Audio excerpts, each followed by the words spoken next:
umuntu ari kuvuga akizi neza adapacapaca muri cyo.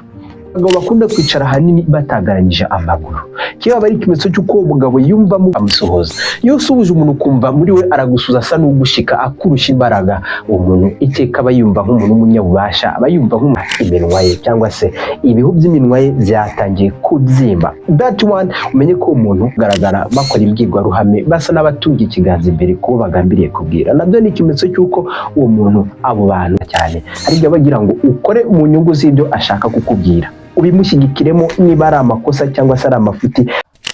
Twongeye kuguha ikaze nanone kuri Mutavu Official. Ubona hano kuri screen imbere yawe nta wundi ni Mutavu Ismael. Uyu munsi ntago ndi batindire, yemeje kubagezaho ibiganiro by'ubuhererekane uburyo bw'amashusho ndetse n'amajwi icyarimwe. Ntago turi butinde kuri topic tugiye gutangira tuganiraho. Uyu munsi tugiye kureba ku cyitwa body languages measure, uburyo ushobora gukoresha ibimenyetso bitangwa n'umubiri ukamenya icyo umuntu arimo kugutekerezaho. Ushobora kwitegereza umuntu akoresheje ibimenyetso by'umubiri ukamenya niba uwo muntu yagukunze. Ushobora kumenya niba uwo muntu yakugaye, yagupinze. Ushobora kumenya umuntu ko yakwanze cyangwa se yakunenze, yagutinye, agufitiye ubwoba, byose biciye muri ibimenyetso bizwi nka body language. Mwakwibaza muti bikora bite? Iki nicyo gihe ngo nguhedeni ubwira ukuntu uzajya utahura umwana w'umuhungu cyangwa umwana w'umukobwa igihe arimo akubeshya cyangwa se agambiriye kugutera ubwoba. Ikaze mu kiganiro rero, wibuke guhitinga subscribe na like nuza kugikunda, hanyuma ukore na share higere ku bavandimwe ndetse n'izindi nshuti. Muhaye ikaze mu kiganiro kandi ubeho uzirikana yuko Imana y'u Rwanda igira neza. Right guys, twasomye inyandiko nka psychology.com ndetse nzagusuzuma n'ubushakashatsi bw'umuhanga mu bijyanye na body language Eva Noah Harari, ndetse tubona byinshi ku bijyanye n'uko umuntu ashobora gutambutsa ubutumwa biciye mu bimenyetso by'umubiri aribyo nise body language. Right, ubundi bavuga yuko 55% umuntu ubutumwa atanga butangwa n'ibimenyetso by'umubiri uburyo ukoramo. Right, for example, niba wenda hari ngize shrugging nzamuye ibitugu, hari ubwo wenda hari shaka kwerekana yuko ibintu bitandeba, ubwo nibwo rugero natangaga ku buryo bw'ibimenyetso by'umubiri. Number 2, icya kabiri batubwira ko 37% nanone umuntu kugira ngo umenye ubutumwa atanze bica mu buryo ijwi rye risohoka riremereye byoroshye cyangwa se riri prolonge. Ubundi buryo ubwo 7 gasigara cyangwa se 8 ni uburyo umuntu akubwiramo iya magambo, nabyo bikagira ikindi gisobanuro. Byumvikane ko uruhare runini rutangwa n'ibimenyetso by'umubiri. Rero ikintu ugomba kumenya kugira ngo umuntu abashe kugusoma intekerezo, ikintu utaruzi, icya mbere ugomba gucungana n'isura yawe face. Umuntu uzi gusoma uburanga bw'umuntu afite ubushobozi bwo kumenya ibyo uwo muntu atekereza cyangwa se amarangamutima y'uwo muntu n'ibirimo. Icya kabiri ugomba kumenya nuko ibimenyetso by'amaboko n'ibiganza biri dangerous byahatari, uburyo umuntu ashobora kureba uburyo amaboko n'ibiganza byawe bikora move akabasha kumenya iki kurimo wowe imbere utabashije kukikumubwira. Icya gatatu ugomba gusobanukirwa ko amaguru yawe cyangwa se ibirenge byawe nabyo bifite ikindi kintu bisobanura kuri iyi body language. Umuntu ashobora kureba move z'amaguru yawe, uburyo ibirenge byawe bimeze, inkweto wambara, uko uhagarara, uko uri kwirukanka, akabasha gutahura ibintu bikurimo. Ibyo ngibyo nibyo ngiye kubasobanurira bikora bite, bigenda gute. Oui, on peut commencer en face. Let's start on face. Ubu ngubu reka dutangirire ku buranga cyangwa se face. Ubundi siyansi ivuga yuko eyes are windows of the soul. Baravuga ngo amaso cyangwa se isura y'umuntu ni idirishya rya roho. Bishaka kuvuga ngo iki? Witegereje umuntu mu maso ushobora kumenya icyo roho ye irimo gutekereza neza neza. Right, urugero rwa mbere rekaze ndubahere ahangaha.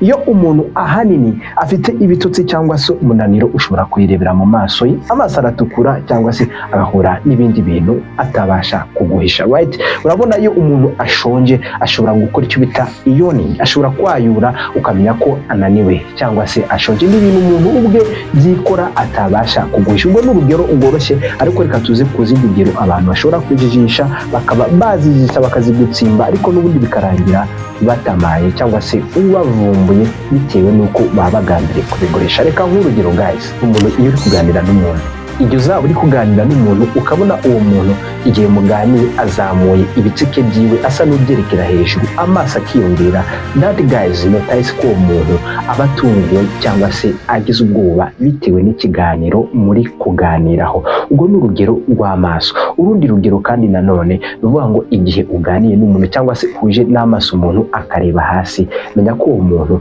asa naho afite amakosa ari kugutsimba cyangwa se yagize isoni. Ikindi kintu wamenya ku maso, then guys, amaso ashobora gukoreshwa mu buryo bwa intimidating cyangwa se uburyo bwo gutera ubwoba. Ushobora kuganira n'umuntu ugusumbye cyangwa se umuntu ukuyoboye, rimwe na rimwe ahanini iyo umuganira ubona kwitegereza cyane, hari igihe bagira ngo ukore mu nyungu z'ibyo ashaka kukubwira, ubimushyigikiremo niba ari amakosa cyangwa se ari amafuti cyangwa se ari kugutera ubwoba akuvugisha kwitegereza cyane kugira ngo akubwire ngo ndavuze ngo ibi ngibi nibi bireke. Muri meeting hagati, hanyuma urimo uraho urabona uri gukoresha meeting cyangwa se umuyobozi wawe ari kuvuga akwitegereza cyane. This means that hari ibyo ashaka ko ukora mu nyungu ze, hari ubwo ashaka ko hari ibyo muziranyeho utsimba ntumuraburize. Icyo nacyo ni urundi rugero rw'amaso muri bad language. Ari igihe uganira na partner wawe n'urugero cyangwa se umuntu mudahuje igitsina and then wa muntu ukabona arimo arakwitegereza cyane. Iyo ari umusore cyangwa se ari umukobwa, birashoboka ko uwo muntu aba yagukunze cyane,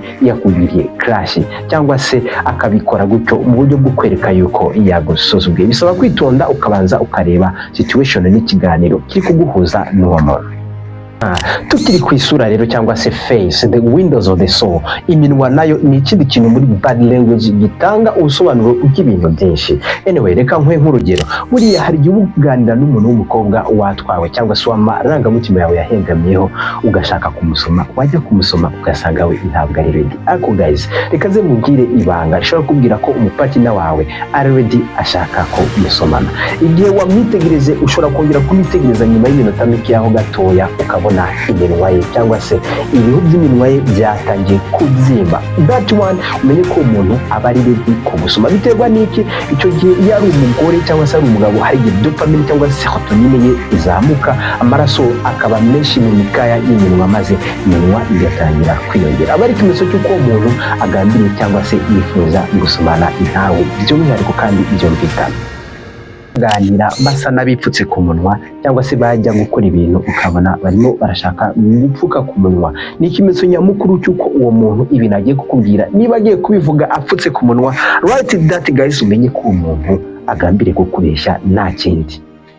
Ushobora kuzabona nanone kandi mu mvugo cyangwa se mu mbwirwaruhame z'abayobozi bakomeye bagiye kubazwa ibibazo byinshi, ukabona batangiye guhekenya iminwa, abandi barimo bayiruma, bayikanda, bayijyana imbere. Icyo ngicyo nacyo kiba gifite ubusobanuro bwinshi cyane, kuko uwo muntu nawe hari igihe abikora gutyo arimo atekereza ikinyoma agiye guhimba, agiye kubeshya cyangwa se byamuyobeye. Hari n'abandi ubona ahanini basa n'abazunguza ururimi mu kanwa imbere igihe barimo babazwa ibintu runaka. Bariya abantu nabo nakindi gisobanuro bivuga ni uko bariya abantu nabo iteka baba bari gupanga ibinyoma bagiye kubeshya abo bari kubabaza. Nanone tukiri ku isura, uruhanga nanone face. Uruhanga nacyo ni kimwe mu bintu bikomeye cyane bishobora kukubwira amateka yagiye aranga umuntu muri rusange.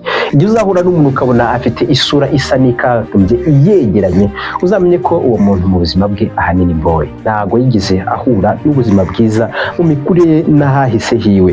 Ari nubwo nawe uzabona umuntu afite ibisa na wrinkles cyangwa se iminkanyari, notice that niba wrinkles ziri hano ku mutwe cyangwa se ku ruhanga, it is better uramutse umenye yuko uwo muntu ahahise hari harimo ibitwenge n'ibyishimo byinshi. Rero biragaragara ko face cyangwa se isura nayo ari ikintu kinini cyane cyagutse gishobora gutuma utahura umuntu uwo ari we mutaganiriye byinshi ndetse atanabikubwiye akoresheje amagambo. Nous avons à la jambe, n'ahandi none tugiye ku maboko. Amaboko rero ni ikintu gihambaye cyane cyane ko bavuga ko intoki bazita cyangwa se bazitazira brain broadcasters. Ubusanzwe intoki cyangwa se fingers bavuga ko ari umusakaza makuru mu bwonko. Amakuru ari mu bwonko aba afite igisano cyane n'intoki ndetse n'ibiganza by'umuntu. Niyo mpamvu ku maboko naho tugiye kuhatinda, kubera ko habera byinshi cyane bishobora gutuma utahura ibisobanuro by'umuntu agiye kuguha muri rusange.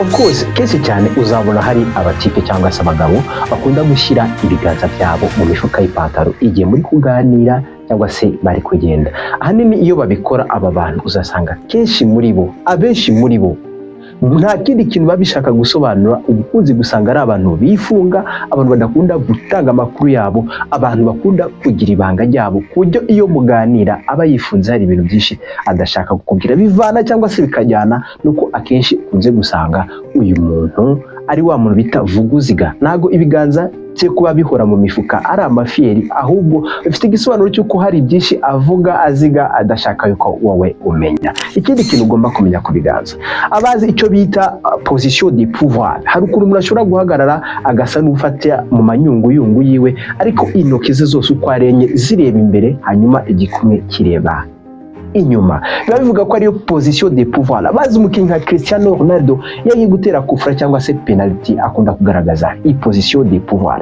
Bayita position de pouvoir, bishaka kuvuga yuko ari position ikorwa n'abantu bigaragaza cyangwa se biyumva yuko bafite ububasha runaka, cyangwa se biyumva yuko ari abanyembaraga. Right.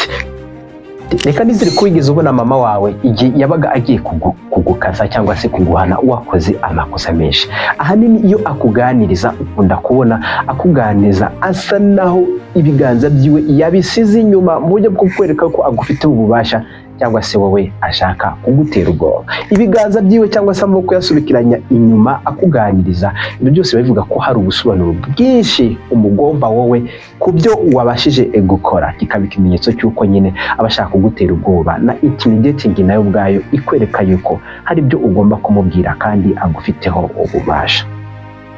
Abanyapolitiki kandi ibiganza n'intoki nabyo bisobanura ikintu kinini cyane. Uzabona nujya guhura n'umuntu ukamusuhuza, iyo usuhuje umuntu ukumva muri we aragusuza asa n'ugushika akurusha imbaraga, umuntu iteka aba yumva nk'umuntu w'umunyabubasha, aba yumva nk'umuntu uri superieur kurenza wowe, aba yumva ari nk'umuntu ufite imbaraga ukurenzeho, ugambiriye kumutera ubwoba ngo akumvishe yuko ari umwana. Abazi kujyanye na Donald Trump ubwo yajyaga guhuraga na Kim Jong Un, ubwa mbere barahuye maze Kim Jong Un ashaka kuzamura ikiganza ngo kijye hejuru ya Donald Trump, nawe aramutanga asa n'umukubita agashyi ku rutugu mu rwego rwo kumubwira yuko ari umwana. Iyo umuntu rira gusuhuje agasa n'ugukomanga ku rutugu akoresheje ikiganza cy'ibumoso, aba ari ikimenyetso cyo kukubwira yuko wowe ukiri mutoya ufite kwitonda kuko akurusha byinshi cyane.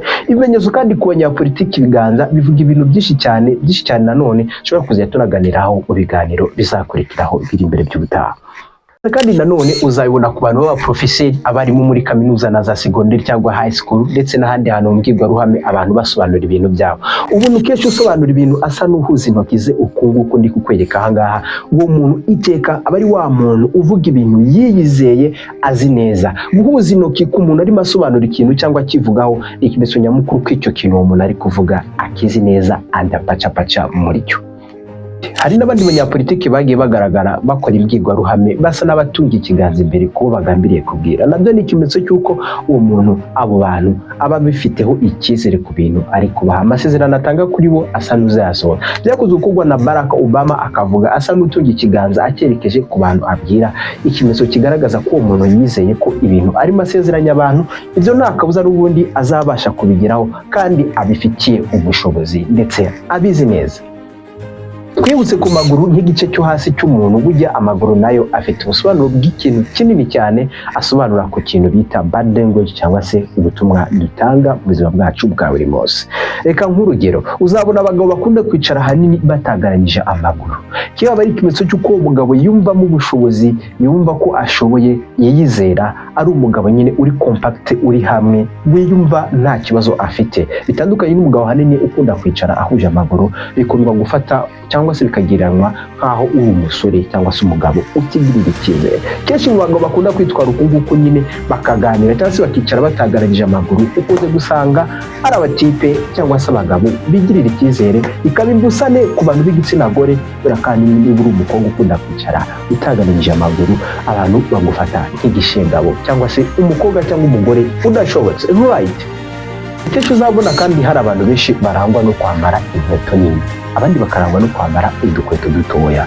Right, nujya ubona abantu cyane cyane abasore bakunda kwambara inkweto nini, bakunda kuvuga ko abasore ari abanyamahane. Ubona abatipi bakunda kwambara bya bikweto bita timba binini bibasumba bitangana n'ikirenge cyabo, abantu iteka nuko uzamenya ko abo bantu byanga byakunze bakunze kuba ari abanyamahane, baba ari aggressive cyane. Ikindi kandi ugomba kumenya hari abakobwa bagufi uzakunda kubona bambaye inkweto ndende, kira bari kimenyetso cy'uko umuntu yifite icyo bita complexe d'infériorité cyangwa se yangwara yo kumva aciye bugufi, aciritse mu bandi bantu. Ibyo ngibyo rero ni ibintu bikwereka ko umuntu adashimye ingano yiwe cyangwa se uko angana, ariko bigatandukana n'abakobwa bare barashobora kubona bambaye za high heels. Bari abakobwa ahanini baba biyumva nk'abubasha bwishe, biyumva nk'abantu bashoboye, biyumva ko nta kibazo ndetse bafite ubushobozi bwo gukora ibyo abandi bantu benshi batakora. Nubona umukobwa rero umuremure ariko wambaye high heels, ni byiza ko umenya ko uwo mukobwa ari umuntu wingirira icyizere kandi wiyumva cyane. Rero ibya body language ni birebire, biba ko mvuye ku maguru. Reka igice cya kabiri nzakugezaho mu kindi kiganiro, birategwa n'ukuntu muri mwakoze iki kiganiro cyangwa se mwumvishe ko turimo twemeranya. Uze gusiga igitekerezo hepfo muri comment, wibuke gukora subscribe, utange like, ukore share nuramuka wabikunze. Yewe na umuhungu wanyu Butavu Ismael, ukomeze mwibuke ko Imana y'u Rwanda igira neza, bifurije kubaho neza ndetse no kuramba.